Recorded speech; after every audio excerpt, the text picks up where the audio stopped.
Tiago, há poucos dias apareceu aqui na minha timeline no Twitter uma postagem sua.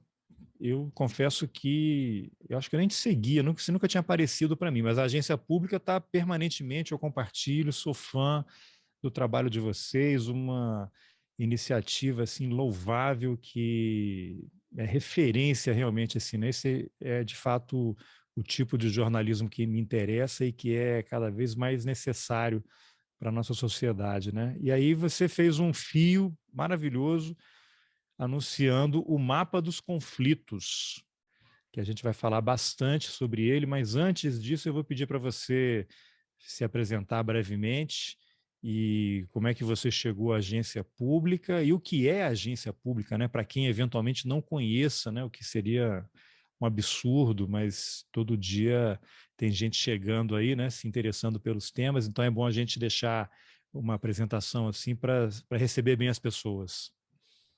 Legal, Carlos, obrigado pelo convite. Estou honrado de estar aqui participando do seu podcast Roteirices. Bom, meu nome é Tiago Domenici, eu sou jornalista há mais de 20 anos. Eu trabalho na agência pública há 6. Agência pública, para quem não conhece, é uma agência de jornalismo investigativo que já tem 10 anos. Inclusive, neste mês de maio, a gente vai lançar um livro sobre os 10 anos da agência pública. Já estou aqui fazendo Opa, que o legal, nosso spoiler. merchandising pela editora Elefante. A agência pública ela foi criada por duas jornalistas mulheres, que é a Marina Amaral e a Natália Viana. E o nosso foco de atuação jornalístico é a cobertura e a investigação de violações relacionadas aos direitos humanos. Então, a gente atua desde coberturas relacionadas à Amazônia, investigação de empresas, investigação dos poderes públicos, né? Então, eu costumo dizer que onde tem uma violação, uma falcatrua, alguma coisa que o nosso jornalismo possa atuar e contribuir, né, para trazer informação de interesse público, a gente está lá. Eu, particularmente, trabalho muito com a questão da Amazônia e do Cerrado, hoje na pública, nos nossos projetos, e o nosso tema hoje aqui, que é o mapa dos conflitos, vem um pouco desse nosso trabalho, que já tem aí também bastante tempo de cobertura sobre as violações relacionadas às comunidades tradicionais na Amazônia e no Cerrado, indígenas, quilombolas, ribeirinhos, e por aí vai, né? Então, todo tipo de violação a gente faz coberturas em loco, né? Coberturas também a partir de jornalismo de dados, que é o caso aí do mapa. Então, estou à disposição para conversar sobre isso, explicar o que é o mapa, como surgiu a ideia Então e vamos tudo começar mais. pelo começo, né?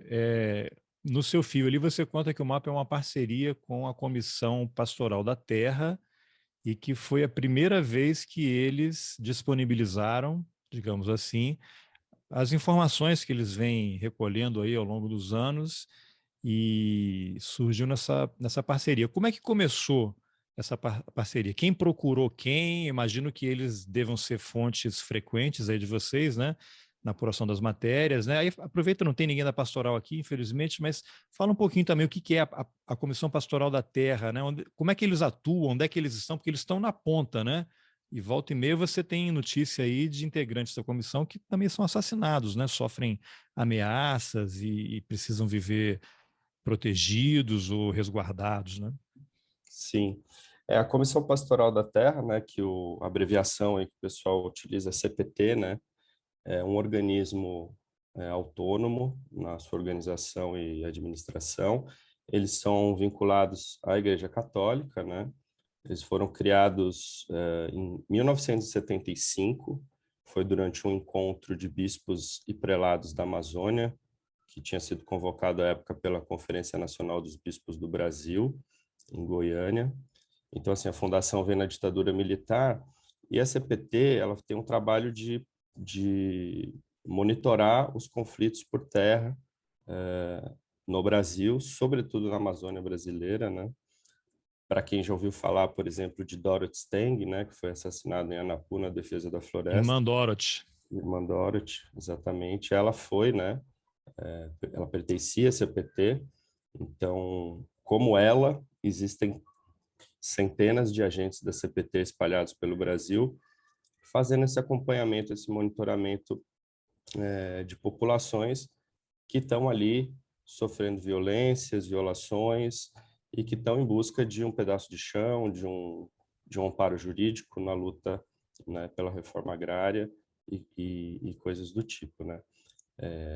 Todos os anos a CPT ela lança um caderno de conflitos no campo do Brasil, que é um relatório muito importante, que já vem há muitas décadas sendo lançado, onde ela colhe todas essas informações na Amazônia e em outros lugares do país e transforma em dados que apontam, por exemplo, vou citar aqui o último relatório deles para exemplificar para o nosso ouvinte, que é o relatório de 2021, que mostra, por exemplo, que no governo Bolsonaro a média de ocorrências de conflitos no campo já é a maior da história.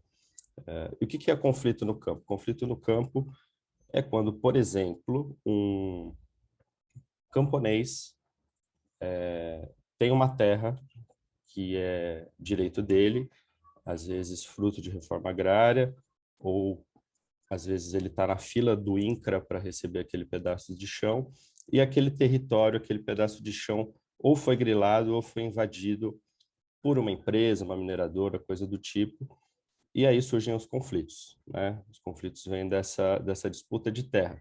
E a disputa de terra, a gente sabe, é algo que forjou a história do Brasil desde seu início, né? Então, se não fosse a CPT hoje no Brasil, por exemplo, a gente não saberia quem é que morre no campo. Então, para você ter uma ideia, o nosso mapa dos conflitos mostra que na década 2011 e 2020, né, que é o nosso recorte ali, foram mais de 300 assassinatos no campo no Brasil. A maioria deles impune, porque a maioria dos assassinatos e homicídios no Brasil não chega a uma conclusão na sua investigação. Enfim, eu acho que... Deixa eu só pegar, desculpa te cortar, a gente volta. Esse gancho é interessante. Você citou mais de 300 assassinatos, porque num dos tweets do Fio, quando você tem lá falando que é o mapa o que tem no mapa, né? Vou só ler o trechinho que está lá no tweet, né? Que essa nova plataforma interativa permite a navegação pela Amazônia Legal, uma região enorme que junta 9 estados do Brasil, que representam 61% do nosso território. Se fosse um país, seria o 6º maior país do mundo, e ali no mapa você pode consultar os municípios e os conflitos registrados em cada um deles na última década, entre 2011 e 2020. E aí você mencionou aí mais de 300 assassinatos, mas isso enfim, que se sabe, né? Mas são mais de 580 municípios afetados, mais de 7.000 ocorrências de conflitos, mais de 100.000 famílias afetadas. A gente fala 100.000 famílias, vamos usar a média de 4, né? Mas a gente sabe que no campo, geralmente as famílias são maiores, você pode botar 500, 600, 800 mil pessoas atacadas. E quando você citou, por exemplo, o cara está ali reivindicando um pedaço de terra, aguardando na fila, e aí por acaso é uma área grilada ou tem minério ali, e aí é uma mineradora. É uma coisa que me intriga sempre, você que está acompanhando isso, talvez possa iluminar alguma coisa. A gente viu agora esse absurdo da menina Yanomami que foi sequestrada, violentada, assassinada, os caras atearam fogo na aldeia, os índios entraram na mata e aparentemente nada acontece, nada acontece. E aí fica sempre aquela imagem, né? Tem uma reportagem pontual mostrando aquele episódio e depois vai para nasceu mais um bebê foca no zoológico da Austrália, né? E aí vamos para outra coisa. E fica aquela impressão, são garimpeiros que agora são uma atividade artesanal, né, segundo o governo federal. Então é o cara que está ali tentando ganhar a vida dele, minerando a terra, e por acaso tem uma balsa que custa 500 mil reais, e aí tem um trator que chegou, sabe-se como, no meio da mata, né, não tem estrada, aí tem uma pista de pouso. E aí, quando você menciona mineradora, aí fica aquela coisa. É uma coisa artesanal, é o cara padrão de Serra Pelada que abandonou tudo por falta de opção e foi para a mineração, porque é a única opção que ele tem para sustentar a família. E aí você tem as grandes mineradoras, você tem a Vale, você tem lá, Belo San, sei lá, pode enumerar aí. E aí você tem pistoleiros. Aí o que, que é? O grileiro é um fazendeiro que foi para determinada região, resolveu grilar aquela terra, e aí ele tem que contratar uns capangas ali para proteger a área e expulsar eventuais pessoas, mesmo as que estão lá regularmente no aguardo da distribuição de um lote. Não quero fazer aqui nenhuma acusação, nem ilação, mas assim, a ideia que vem, mas é que a Vale tem empresas de segurança que subcontratam bandoleiros e pistoleiros para poder resolver essas questões ambientais e de ocupação de terra e ameaçar ribeirinhos. Eu lembro que há pouco tempo, alguns anos, eu conversei com um cara que tinha trabalhado numa empreiteira, não vou citar nomes não, e nessas grandes obras, o que, que ele faz? Ele me disse: não, tem empresas israelenses de segurança que são contratadas por essas mega empresas aqui, pelas empreiteiras, e aí se você tem lá um trabalhador que eventualmente seria um líder sindical, está criando problema, o que, que acontece? No fim de semana, de folga, ele está num bar e alguém puxa uma briga com ele, e ele morre, assassinado, e quando você vai ver lá na delegacia, foi briga de bar. Eu não sei, viajei muito aqui, estou fazendo acusações e ilações malucas, é teoria da conspiração. Vou deixar essa cruzeta agora aí para você montar. Não, é uma boa questão. É que o tema realmente é complexo demais, né? E eu acho que tem algumas camadas aí que a gente pode explicar, né? Ou tentar explicar, né? Você falou, por exemplo, do caso dos Yanomamis, né? Eu acho que a sua própria pergunta meio que traz um pouco da resposta. Obviamente, quando você está num território que é o maior território indígena do Brasil, que é o território Yanomami, que tem a quantidade de ouro, né, que tem ali, e você tem uma balsa de R$ 500 mil, uma draga de R$ 500 mil e maquinário também que custa muito dinheiro, você já pressupõe que isso não é garimpo artesanal, né? Por trás disso existem grandes empresários, né? Financiamento para que isso aconteça. E eu acho que o grande gargalo das investigações sobre o tema é justamente saber quem são, né, essas pessoas, quem são esses empresários, quem é que financia esse garimpo ilegal no território Yanomami. Eu já tenho algum tempo tenho acompanhado, fiz reportagens a respeito dos Yanomami na pública. A gente, enfim, tratou da questão, por exemplo, da desnutrição infantil, que é gigantesca lá. Também fiz uma reportagem mostrando que um grupo de indígenas isolados está com garimpo a poucos quilômetros deles ali e a população de indígenas isolados diminuiu nos últimos tempos, então isso pode ter relação justamente com esse conflito indígenas-garimpo. A gente sabe, pelas associações indígenas Yanomami, que a situação ali está muito grave, e eu fico me perguntando assim, como é que o governo brasileiro ainda não resolveu essa questão, né? Enfim, a gente pode traçar aí vários caminhos de argumento, mas para mim é óbvio que é um governo que não tem o menor interesse, justamente por ser um governo genocida, um governo que não preza os indígenas. O próprio Bolsonaro já falou isso, que não vai, enfim, demarcar território indígena no Brasil. Tem um Então, assim, não, centímetro, né? Foi a frase dele em um campanha. centímetro. Não há interesse em proteção dos indígenas. Na verdade, Lembrando só, vamos introduzir um personagem importante aí, que é o general Hamilton Mourão, por acaso vice-presidente da República. Não foi ele que é a pessoa encarregada de cuidar dos temas da Amazônia, fez reuniões, aí em determinado momento decidiu excluir os governadores dos estados que compõem a Amazônia Legal. Ele puxou para ele, né?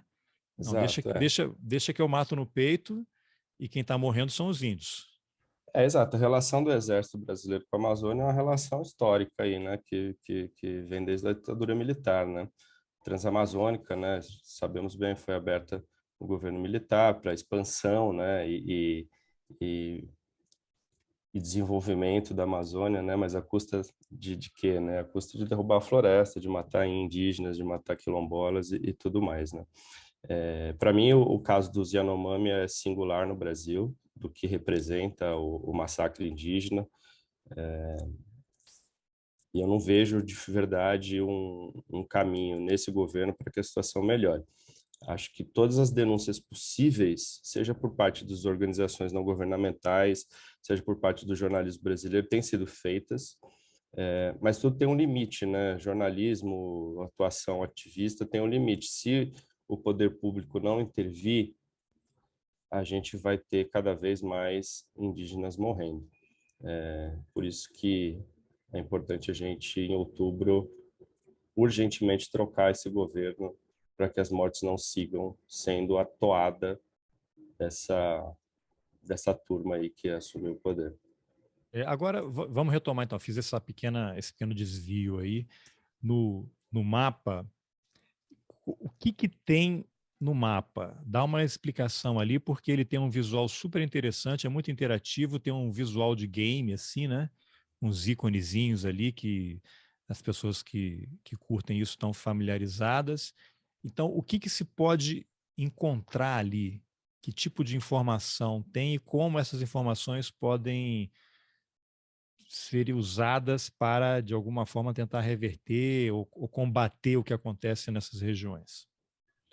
Legal.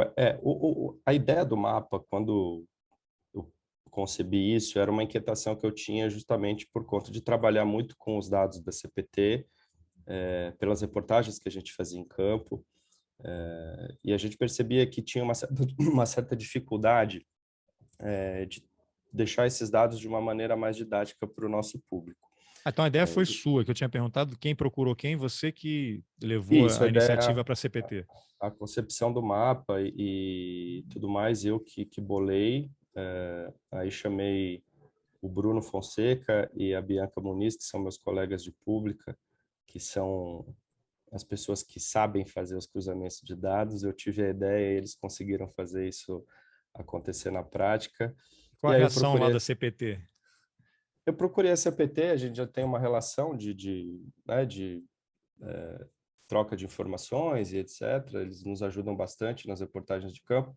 Então a gente fez algumas reuniões, né, porque a CPT ela é muito zelosa com os dados, né? São dados de 30 anos, né? Então são dados que eles disponibilizam muito pontualmente nesses cadernos de conflito, e a gente precisava ter toda a base deles, desses 30 anos, para saber como fazer esse trabalho e que tipo de recorte a gente poderia dar. Fala, zelosos com os dados porque são que informações sensíveis que eventualmente podem colocar Sensíveis pessoas em risco.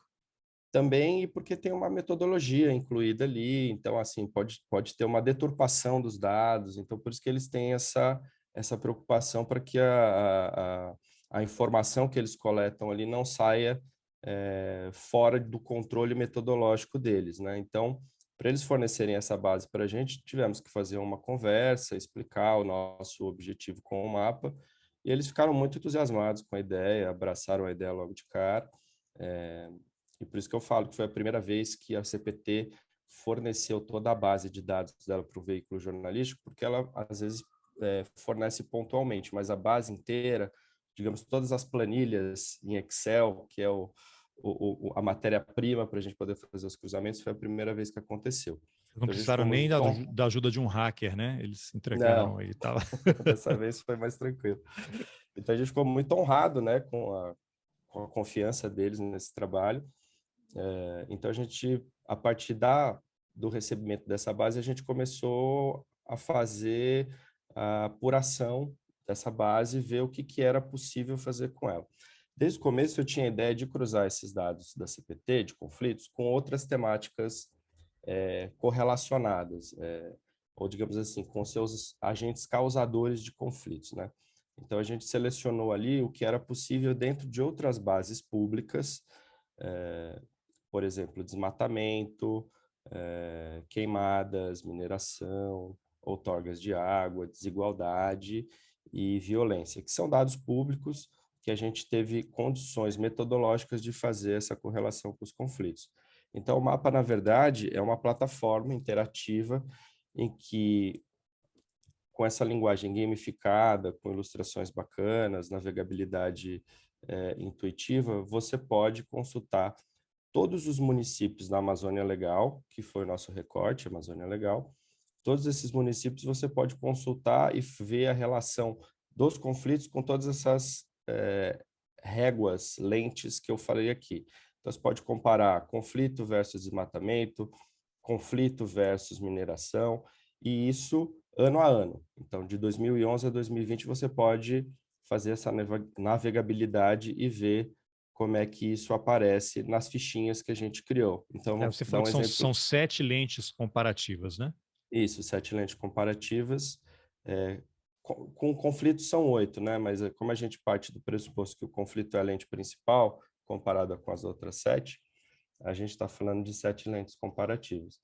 Então, vamos supor, se você digitar lá no mapa Anapu, São Félix do Xingu, Manaus, enfim, você vai... Novo Progresso. Novo Progresso, enfim, todas essas regiões, você vai conseguir fazer essa correlação das lentes. Quem nos ajudou muito no mapa também foi a Café Arte, que fez o desenvolvimento de design e programação, que é uma turma muito, muito competente e bacana ali do Rio de Janeiro. Então, assim, foram muitas mãos, muitas pessoas envolvidas, e o resultado está aí para vocês explorarem. E conto aqui em primeira mão, viu, Carlos, para você, que a gente vai fazer a atualização desse mapa todos os anos. Então, a ideia legal. é que a partir de 2023, a gente já comece a incorporar os dados mais recentes da CPT, o que aí vai permitir uma consulta constante e não só localizada nessa década 2011-2020. Uma curiosidade aqui, a gente falou aí, tanta tragédia. Vocês, como jornalistas, estão ameaçados assim com alguma frequência por conta das reportagens? A gente já recebeu, enfim, ameaças, mas nada que nos preocupasse, digamos assim. A maioria das coisas que chegam são virtuais, né? Nessas online. No campo, a gente toma muito cuidado quando vai. A gente tem Porque na lá pública... é que a coisa pega, né? Exato. A gente tem aí uma atuação de uma década já, né? De trabalho investigativo na Amazônia. A gente, inclusive, tem uma cartilha que a gente criou, Olha que só. chama Cartilha de Segurança no Campo Digital, que é justamente para a cobertura jornalística. Para coberturas jornalísticas no campo, saber como atuar, como se prevenir de eventuais assédios e violências, né? E uma prerrogativa da pública, a gente nunca coloca o jornalista e a fonte em risco. Então, se a gente vê que tem algum risco muito evidente, a gente não faz a pauta, né? Em primeiro lugar, sempre está a segurança da pauta. Teve um episódio recente, acho que não foi com vocês, se viralizou aí, foi um jornalista que foi entrevistar alguém aí na Bahia. Foi com vocês, não? Não, foi a Repórter Brasil, o Daniel Camargos e um outro colega dele. Só para quem não leu ali, ele tava, era mineração ali ou era agronegócio? Isso. Não, a mineração, uma empresa que chama Brasil Iron. Aí ele foi lá na Cerrado sede da Baiano. empresa pedir uma entrevista, os diretores receberam com simpatia, ofereceram um cafezinho, pediram para ele aguardar, e aí chegou a polícia e prendeu o cara.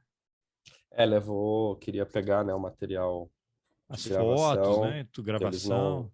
que eles não deram, e aí encaminharam eles para a delegacia.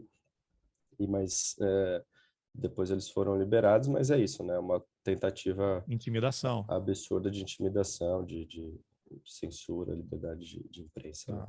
Agora, outra coisa que também sempre me chama a atenção é essa que você mencionou aí, essa dificuldade de se chegar ao capital financeiro. Eu sei que para jornalista nós temos muitas limitações, porque a gente não tem acesso à base de dados, né? A gente não é Ministério Público, não pode solicitar que o juiz quebre o sigilo de alguém, né? Então, há uma limitação enorme. Agora, um policial, ele acessa lá, ele vê o nome do cara, aí eu fico imaginando assim, foi o quê? Tem alguns meses, um mês, 2, que houve uma sequência de balsas, ali, várias balsas que ficaram no Rio, não sei se foi no Amazonas, não me lembro qual estado. Foi ali. Aí a polícia chegou 1, 2 dias depois e queimou e tal. Cara, isso não acontece do nada. Eu fico imaginando também, você mencionou aí, são curiosidades que eu tenho dificuldade de entender como é que isso acontece. E a única explicação é isso que você também mencionou, é deliberado, não há interesse em investigar. Eu já entrevistei também o Júnior Ecurari Yanomami, né, por conta da pandemia, e é uma coisa que me intriga. Você tem ali isso que você mencionou, você tem uma balsa. Vamos sair da comunidade que está isolada, que ainda não tem ou tem um contato mínimo, sabe que tem um pessoal ali e tal, mas você tem situações assim de balsas, de garimpo, a 50, 100 metros, 1 quilômetro de aldeias. E eles interagem. Há uma interação entre os índios e essas pessoas. Então, como é possível que haja essa interação? São balsas enormes, uma coisa que dá um trabalho, dragas, tem uma mega estrutura, você tem, sei lá, dezenas de pessoas trabalhando. Eu tenho dificuldade de, sei, você como jornalista não vai chegar sozinho ali que vão te dar um tiro, né? Vão sumir com você no Rio. Agora, tem drone, tem satélite, tem helicóptero das autoridades, você tem o relato, os caras hoje mandam um rádio, fazem alguma coisa desse sentido. Então, você tem lá 50 pessoas, não é possível que não se chegue ali e que o responsável, porque tem um responsável do local, né? Tem um gerente, um capataz que está controlando essas 50, 100 pessoas. Esse cara não é um Zé Ninguém, né? Ele está intimamente ligado ao dono do capital, ou intermediário, existe uma cadeia de comando. Então eu pergunto, os índios estão lá, a gente está vendo todo dia no Twitter, né? Lideranças indígenas, olha, aqui na aldeia estão a 100 metros e estamos correndo perigo, não sei o quê. Mas e eu acho que isso não é só no governo Bolsonaro, isso já acontecia antes, nos outros governos, e não havia uma iniciativa, que a Polícia Federal não vai, o IBAMA não vai, a FUNAI não vai e não chega, o Ministério Público. Qual é a dificuldade para se fazer uma ação ali? Porque eles sabem que a polícia está chegando, aí some, esconde todo mundo. A polícia fica 2 dias, vai embora, os caras voltam. Então, o que justifica esse tipo de inação que nos levou a isso? Porque eu tenho dificuldade realmente de acreditar. Não. O governo Bolsonaro ele está. A decisão é não fazer nada, é estimular os caras, agora todo mundo é artesanal e todo mundo tem direito. Mas não é só um problema deste governo, é um problema histórico, estrutural da sociedade brasileira. Eu não sei, é uma coisa muito complexa isso que eu estou falando, né? Até é injusto, né, te lançar essa coisa, mas eu queria saber se você já fez alguma reflexão sobre isso, porque você está na ponta, você vai lá, ou gente da sua equipe, fazer essas reportagens, e se você acha os caras, como é que os outros não acham? Se você, com um trabalho e esforço enorme de investigação jornalística, consegue identificar quem é a empresa, quem é o cara, foi até da agência pública, o Caio, que fez uma matéria lá do general, eu fiz uma entrevista com ele também. Entrevistou o general lá da reserva que faz lobby junto ao general Mourão, vice-presidente. Se o Caio chegou a esse pessoal, como é que as autoridades que têm acesso a informações sigilosas não conseguem achar? Eu tenho muita dificuldade de entender isso, queria ver se você ajudava a iluminar essa questão. Bom, a pergunta é extremamente complexa e posso falar do ponto de vista das nossas investigações e o que a gente tem percebido ao longo dessas coberturas que a gente faz de Amazônia, né? O jornalista é um bicho que pergunta, não tem resposta, né? Ele pergunta para o outro responder para tentar esclarecer as dúvidas que pairam sobre as nossas mentes. Uma coisa que aparece muito nas entrevistas que a gente faz com fontes, seja da FUNAI, seja de outros organismos ambientais, indígenas, etc.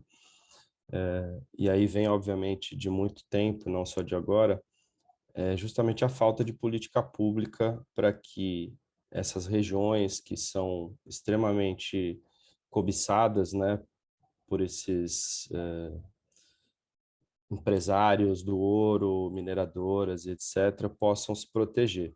A gente não tem políticas públicas capazes de proteger esses indígenas, né, esses territórios.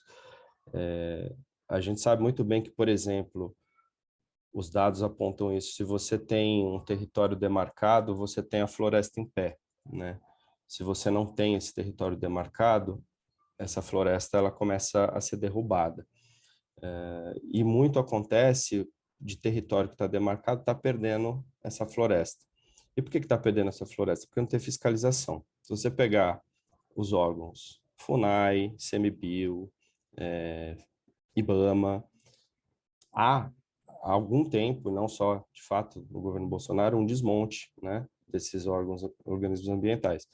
Falta pessoal, falta carro, falta gasolina.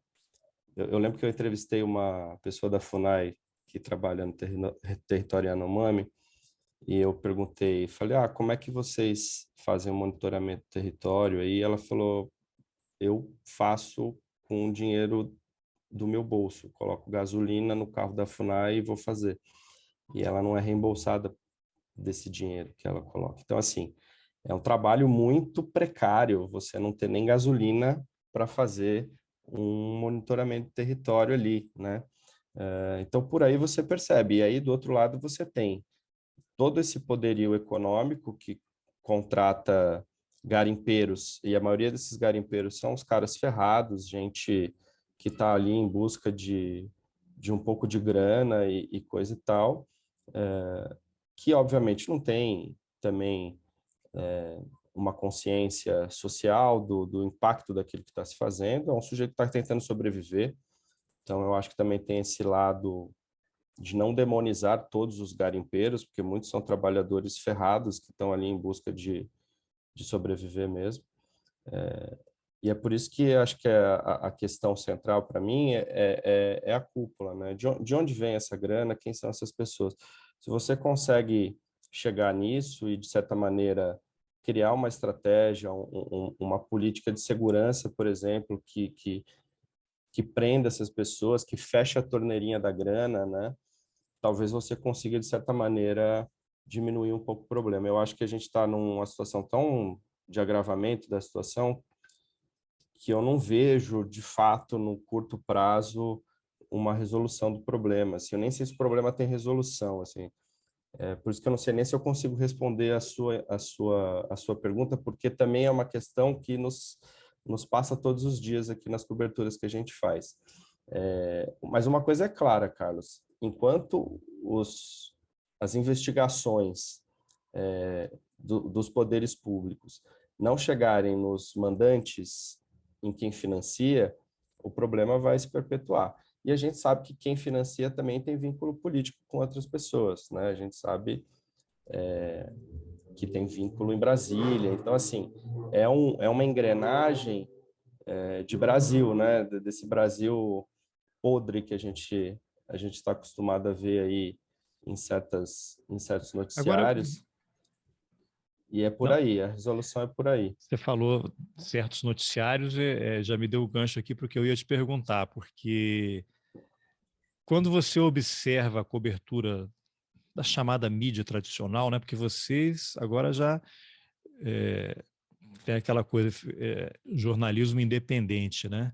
Eu estava pensando outro dia, assim, jornalismo independente é aquele que não consegue, jornalista independente é aquele que não consegue ser contratado mais pelas redações tradicionais, né? Pelos grandes veículos e tal. Eu, por exemplo, já não me vejo, trabalhei a vida inteira em redação, várias redações, mas eu não me vejo mais no Globo, na Folha, no Estadão, onde seja assim, porque a minha percepção do que deve ser o jornalismo está apontada em outra direção do que é feito na mídia. Então, o que eu percebo assim, são coberturas importantes, e aí quando eu faço muitas críticas ao jornalismo, mas eu não sou contra o jornalismo, eu não quero que a Folha de São Paulo acabe, que o Estadão acabe, que o Globo, eu quero que eles melhorem. Só que vai ser impossível nesse formato, nesse modelo, porque são os capitalistas que controlam. Por acaso eles fazem jornal, por acaso eles fazem programas de televisão e de rádio, né? Poderiam estar fazendo pão, sapato, armas. Por acaso eles escolheram o jornalismo e é um negócio. É uma empresa que precisa dar lucro, está dentro da lógica total do capitalismo. Então, as coberturas que eu vejo são importantes, tem denúncias, precisa continuar, mas não tem uma continuidade. Há uma semana, um grande escândalo e tal, aí morreu, aí não volta. Você não tem, pela dinâmica das redações, eu vivi muito isso, você não consegue manter um repórter acompanhando um assunto como vocês fazem, especializado, porque ele tem 3, 4 pautas por dia para resolver. E como é que ele vai ler um relatório de 1.000 páginas, de 500 páginas para produzir? O editor chega, ó, pega esse relatório aqui de 500 páginas, dá uma olhada rápida aí e vê se consegue uma matéria para o dia aí, porque daqui a pouco tem a reunião lá da CPI que você precisa cobrir. As pessoas podem achar engraçado, mas é assim que funciona. Eu estou relatando uma realidade, eu vivi isso. Né? Eu vivi isso muitos anos. Então é impossível você fazer uma cobertura sistemática de qualidade que vá resultar em algo positivo lá na frente. Ao mesmo tempo, você tem, por exemplo, eu entrevistei o nosso amigo lá do Observatório da Mineração. O Grupo Itaú, a família Moreira Salles, é uma família de banqueiros, eles têm a revista Piauí, eles têm o Instituto Moreira Salles. A revista Piauí é uma revista maravilhosa, tem coisas incríveis, podcasts, são referência, ganham prêmios, né? O repórter tem um tempo maior para poder apurar, cuidam da cultura, da memória do país, mas eles também são donos de uma mina em Goiás, aqui do lado de Brasília. Você acha que a Piauí vai fazer uma reportagem no estilo do que vocês fazem sobre mineração? Eu acho difícil. Pode até acontecer, pode ser que tenham feito e eu não tenha visto, né? Já peço desculpas antecipadamente por eventual injustiça. Então, eu queria te ouvir sobre essa dinâmica, porque só estamos nas mãos do jornalismo independente, que não está exatamente vinculado. Depois a gente vai falar também sobre essa questão do jornalismo independente, financiamento, né, que é importante para as pessoas entenderem como é que funciona, né? E você já parou para pensar, fazer uma reflexão sobre isso? Né? A gente está muito mal em relação a essa cobertura, até essa crise política e militar, você vê informações vazadas, plantadas, cada um dia de um lado, parece tudo balão de ensaio, a gente não consegue saber onde estamos pisando, né? Outra É, encrenca aí que eu vou deixar para você falar. não, mas dá para responder, acho, sem, sem grandes dificuldades, porque é uma questão que, enfim, eu lido com isso há algum tempo e faço reflexões a respeito disso há algum tempo, né? Eu acho que, assim, no Brasil existem muitos jornalismos, né? Muitos tipos de jornalismo, que aí passa desde o modelo de financiamento do veículo, desde o profissional e desde o tipo de cobertura que se faz, né? Se a gente pegar, por exemplo, uma comparação aí que tem se colocado na mesa, que é o tal do jornalismo profissional, né? Pessoas, principalmente os grandes veículos, usam muito essa expressão, o jornalismo profissional. O que não é jornalismo profissional, né? Eu queria muito saber o que não é jornalismo profissional. Jornalismo independente não é profissional? Acho que eles não estão falando da gente. Eu sou jornalista profissional, Pois é, registro no Ministério do Trabalho, tenho um diploma de jornalista e sou sindicalizado, sou jornalista profissional sindicalizado no Sindicato dos Jornalistas Profissionais aqui do Distrito Federal. Estou. O cara é blogueiro, o cara é podcaster, ele é youtuber. Eu sou jornalista e utilizo essas plataformas para fazer jornalismo. É assim que eu me pois entendo. é. O que você faz aqui no podcast é jornalismo, certo? Sim. A questão do rótulo, para mim, me incomoda demais. Assim, é profissional porque você já cria uma espécie de nicho, né? Então, tudo que não está nesse nicho não presta. Não, e criou-se essa cultura, assim, se você, agora acho que menos, né, mas quando eu tenho 52 anos, eu entrei em redação pela primeira vez em 1989, acho que você ainda não era nascido, não sei, mas Já era, eu tinha 89 já. 19 anos, e aí, um jornal do interior, do Rio de Janeiro, E aí depois eu fui para São Paulo, mas assim, quando você viaja, quando você liga, as pessoas querem, ah, não, é para onde? É para Folha? É para Globo? Né? Tinha até o Cacete Planeta que tinha lá, né, aquele cara que imitava o Itamar Franco, né? E o cara perguntava, é para o Fantástico, né? O Itamar ah, então eu não quero, se é no Fantástico eu não quero. E acho que vocês devem ter vivido isso, né, em 10 anos aí, de quebrar a barreira. Você liga para um lugar, se você não é de um veículo tradicional, agência pública, como assim? É de algum governo, é do governo de estado, é assessoria de comunicação. Você vê a barreira que você precisa romper para o mínimo, né? Para começar que a pessoa te receba, que as pessoas, vocês devem ter vivido isso o tempo todo ainda hoje. Não, Nossa, com vocês a bastante, gente não com fala. certeza. Não, vocês não são jornalistas, né? Não, jornalismo independente, não, vocês não, isso aí não é jornalismo, né? Então, é uma coisa complexa, né? Nos Estados Unidos e fora você tem, sabe, o cara é jornalista independente, ele se apresenta porque ele está produzindo e vai ser publicado em algum veículo com quem ele tem contato, né? Então você tem isso, né? Mas acho que compartilhamos um pouco, né? Essa É, experiência. eu acho que o termo, né, jornalismo independente, ele vem muito numa perspectiva de não ter vínculos publicitários, né, com aquilo que se faz, né, E ou empregatício. e o empregatício, o que nos possibilita justamente não ter nenhum tipo de amarra e podemos falar de qualquer assunto sobre quem a gente quiser, desde que tenha interesse público, né? Eu acho que essa palavra, essa expressão interesse público é o que permeia o jornalismo independente da pública, né? Falando aqui pelo nosso quintal. E obviamente a gente enfrenta muitas dificuldades em relação a veículos da grande imprensa para certos tipos de assunto. A pública, acho que é legal explicar isso, é uma agência que trabalha com republicação. Então, a gente, assim, tudo que a gente publica, a gente quer que outros veículos peguem esse material e também postem nos seus veículos. Então, a gente tem parceria com a grande imprensa, a gente publica na Folha, a gente publica no Metrópolis, enfim, em veículos grandes do Brasil.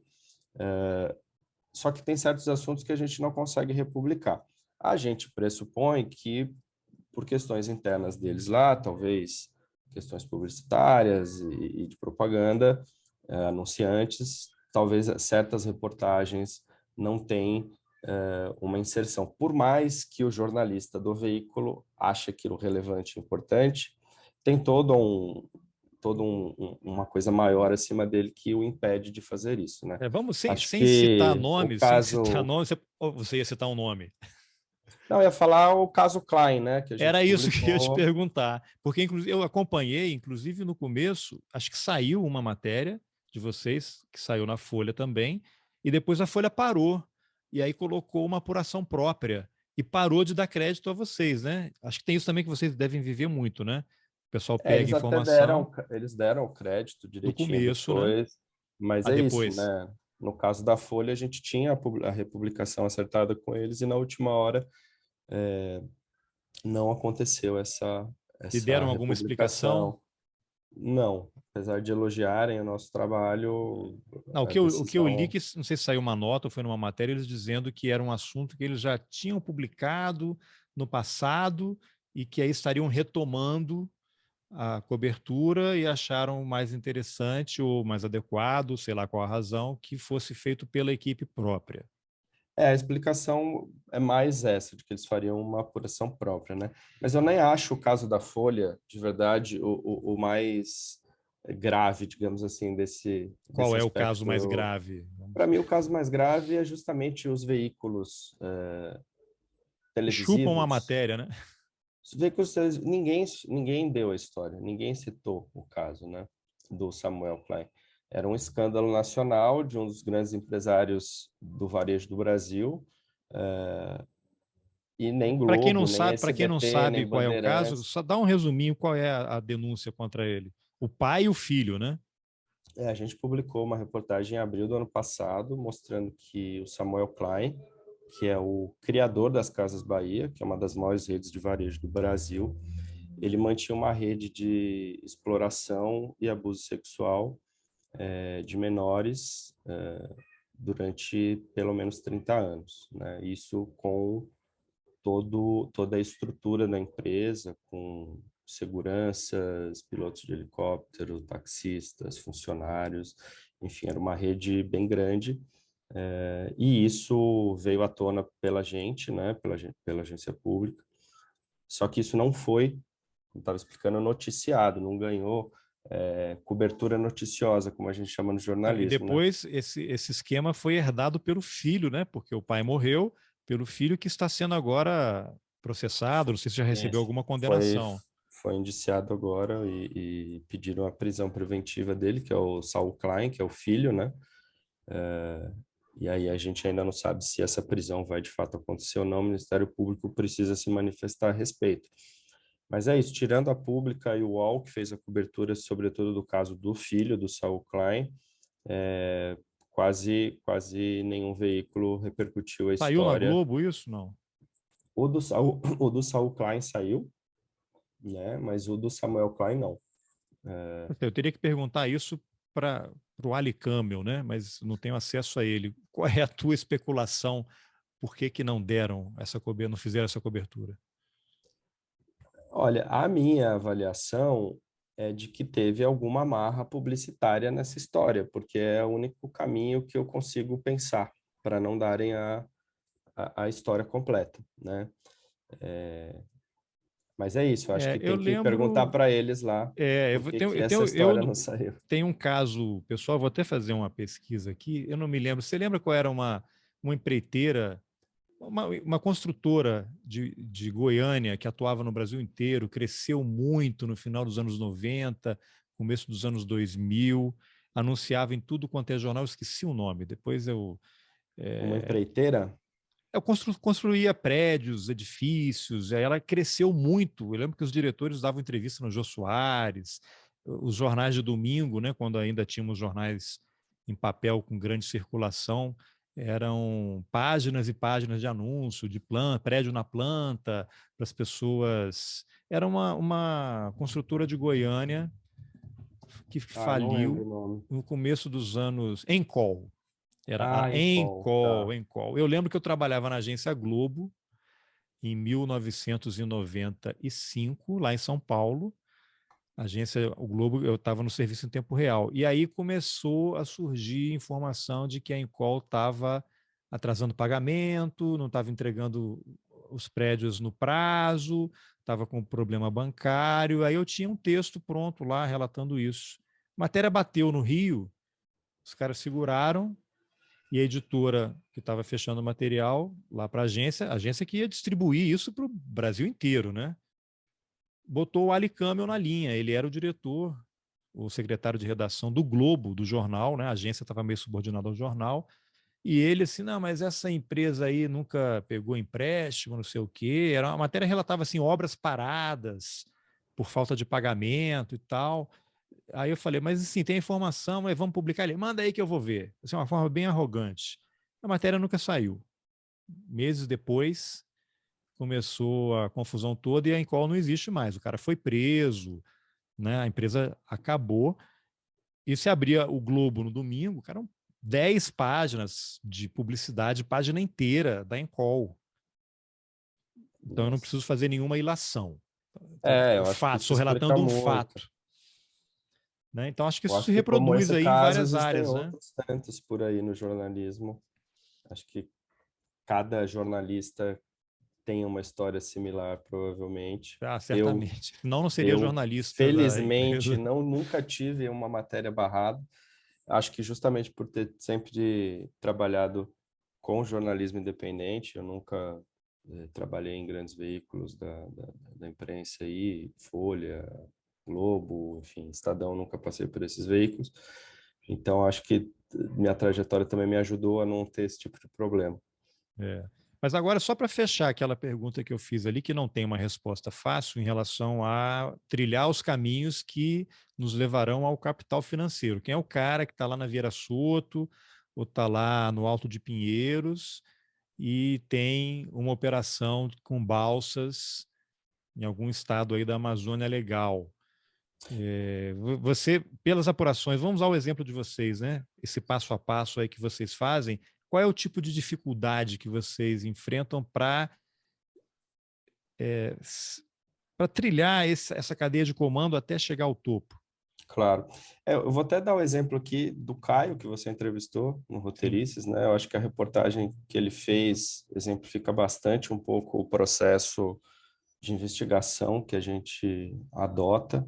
Primeiro que reportagem custa caro, reportagem investigativa custa muito caro, viajar para lugares, né, distantes do Sudeste são caros, e o tempo de trabalho é muito longo. Então, às vezes você passa 3, 4 meses numa mesma história até deixar a reportagem viável para publicação. Quando funciona, eu quero Existem... citar o David Remnick, que é o diretor de redação da New Yorker, que é uma referência em reportagens. Eu ouvi uma entrevista dele uma vez, ele dizendo exatamente isso. O jornalismo, bom jornalismo de fôlego, de investigação, né? Porque todo jornalismo, na verdade, é uma investigação.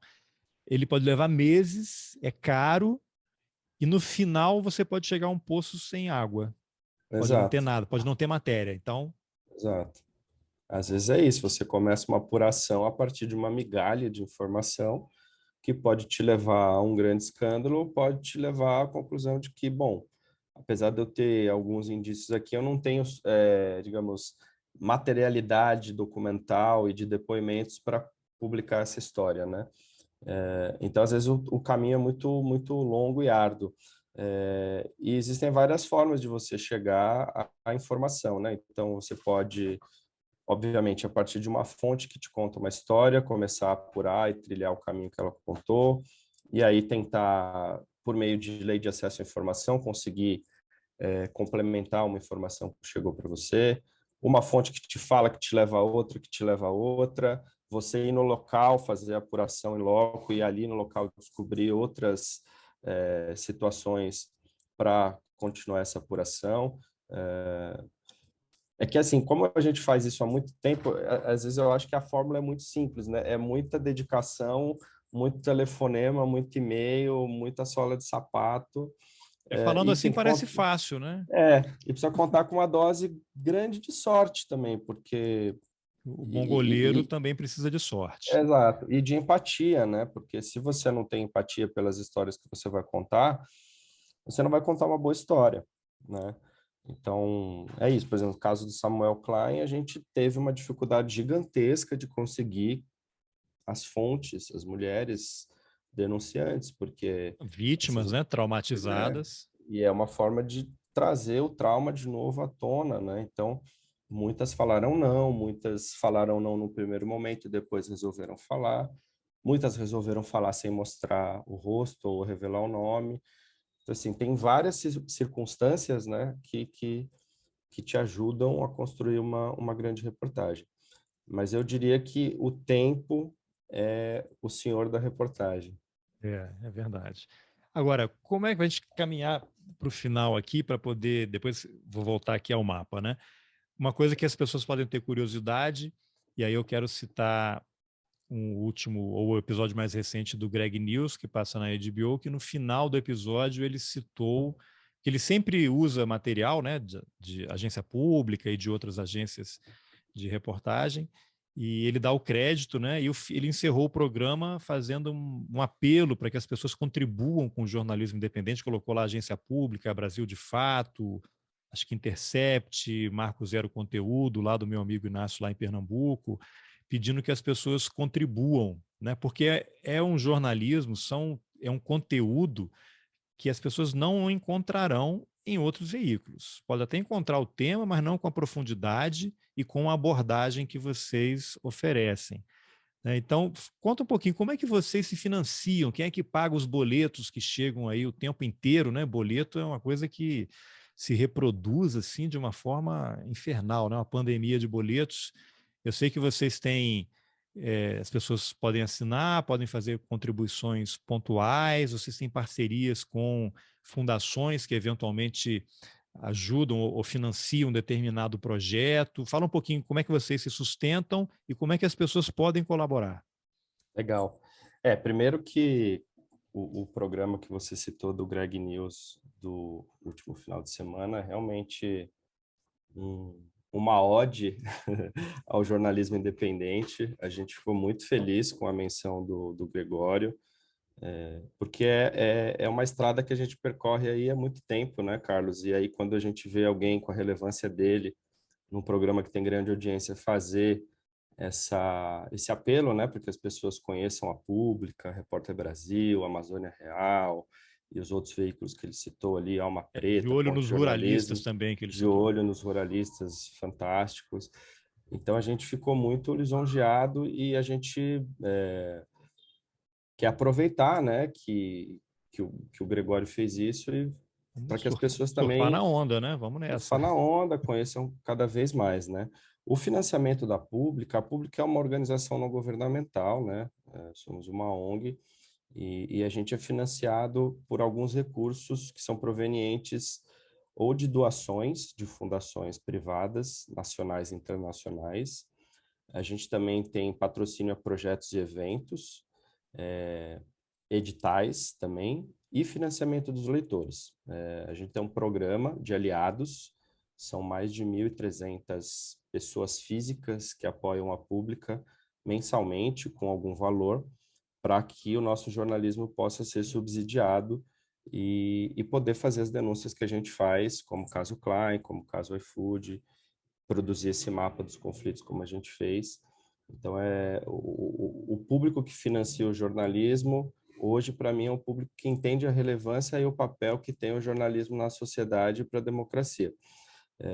Então, convido aí os seus ouvintes a conhecerem o nosso programa de aliados, apublica.org/aliados, e lá tem as explicações, os valores que você pode contribuir, pode ser a partir de R$ 10, etc.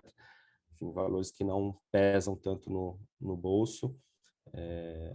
Então fica aí o convite para fortalecer aí o nosso trabalho de jornalismo Eu vou fazer uma independente. pergunta aqui que você deve ouvir a vida inteira, que é outra cruzeta aqui. Ah, vocês fazem jornalismo independente e recebem dinheiro da Fundação Ford, dessas fundações privadas que estão só usando vocês como massa de manobra para poder invadir a Amazônia.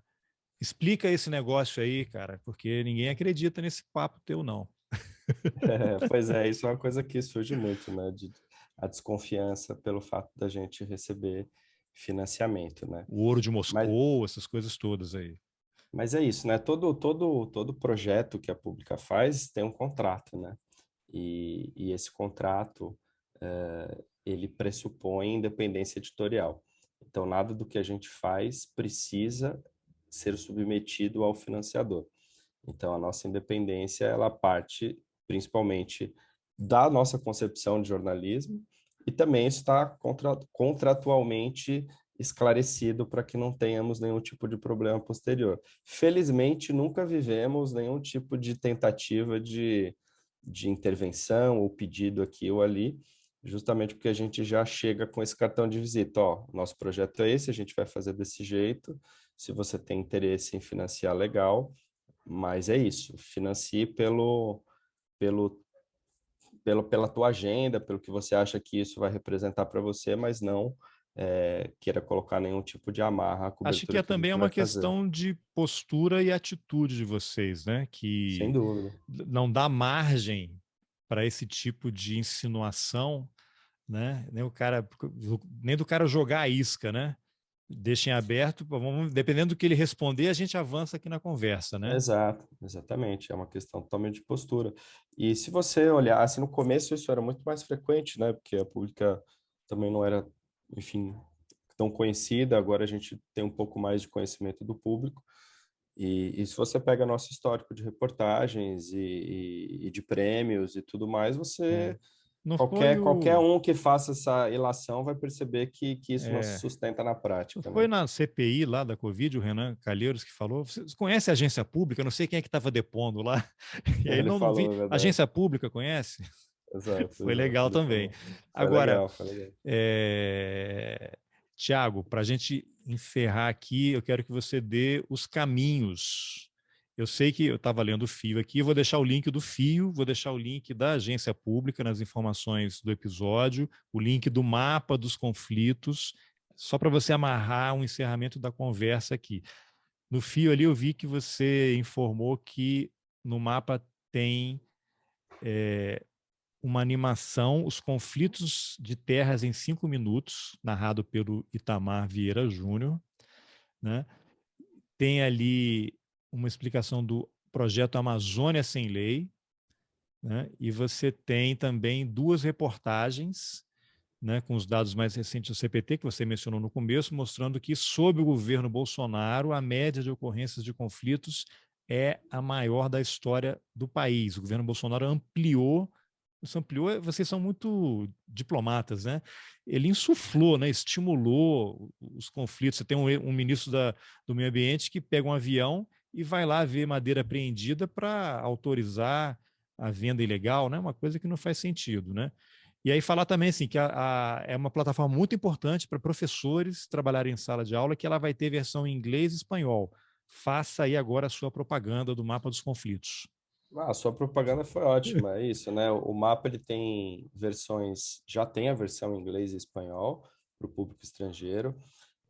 A gente gostaria muito que os professores utilizassem essa plataforma em sala de aula para estimular o assunto sobre os conflitos no Brasil, que é uma questão central da nossa história e da melhoria do que a gente pensa como futuro. Os conflitos, eles estão no cerne de todos os outros problemas ambientais também que a gente tem enfrentado, como mudanças climáticas. Então, assim, tudo está interligado e eu acho que o mapa ele tem esse mérito de reunir um conjunto gigantesco de informações de uma maneira gamificada, né? Então, por mais que o sujeito não tenha interesse necessariamente no assunto, ele pode navegar ali pelo mapa, brincar no mapa, apesar da densidade do assunto, de uma maneira um pouco mais leve, e explorar, enfim, ter curiosidades e etc.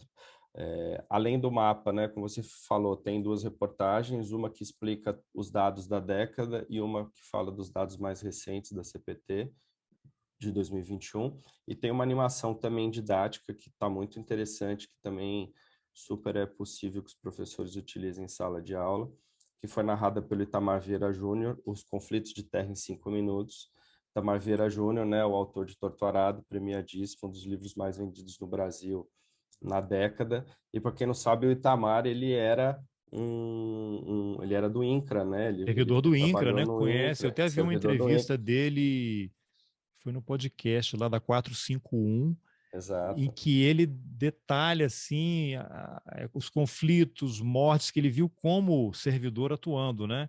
As pessoas Exatamente. ameaçadas e elas iam morrendo, né? Ele voltava àquela região para fazer o trabalho dele, a pessoa tinha sido assassinada.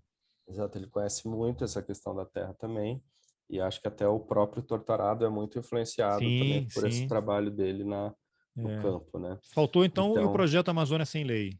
o projeto Amazônia Sem Lei é o chapéu de tudo isso, né? É o projeto onde a gente publica as reportagens de Amazônia, onde o mapa dos conflitos está inserido também, que é um projeto que a gente já tem há 3 anos, onde a gente investiga justamente essas violações e violências contra comunidades tradicionais, indígenas, ribeirinhos, quilombolas.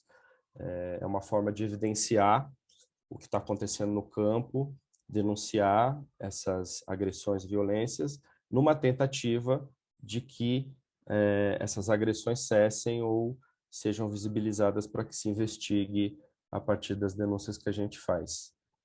Ótimo. Então, Tiago, vou deixar os links todos aqui. Recomendo que vocês leiam, acessem, compartilhem, contribuam, né, com a agência pública. É isso aí. Te dou os parabéns aí pela iniciativa. Eu sei que esqueci, olha que falha, o nome de uma das fundadoras da agência pública que A está nos Marina Estados Amaral, Unidos. a Natália Viana está nos Estados Natália, Unidos. que escreveu um livro espetacular, Dano Colateral. Eu até tinha tentado entrevistá-la, só que foi bem no momento em que ela estava assim, faltava uma semana para ela ir para os Estados Unidos, ela estava enrolada, cheia de coisas e tal. Já reitero publicamente aqui, continuo interessada, porque o livro ele é essencial. Quem quer entender o Brasil hoje e não leu esse livro, não vai conseguir entender direito, porque O ali livro é um dela realmente trabalho espetacular que ela fez, é né? espetacular. Foi indicado, É, inclusive, pelo Caetano Veloso no fim do ano como um exato. dos livros. Não, é obrigatório a leitura. Então, É.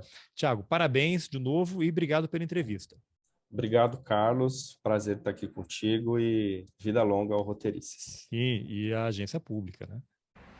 Se você chegou até aqui, é porque deve ter gostado da entrevista com o Tiago.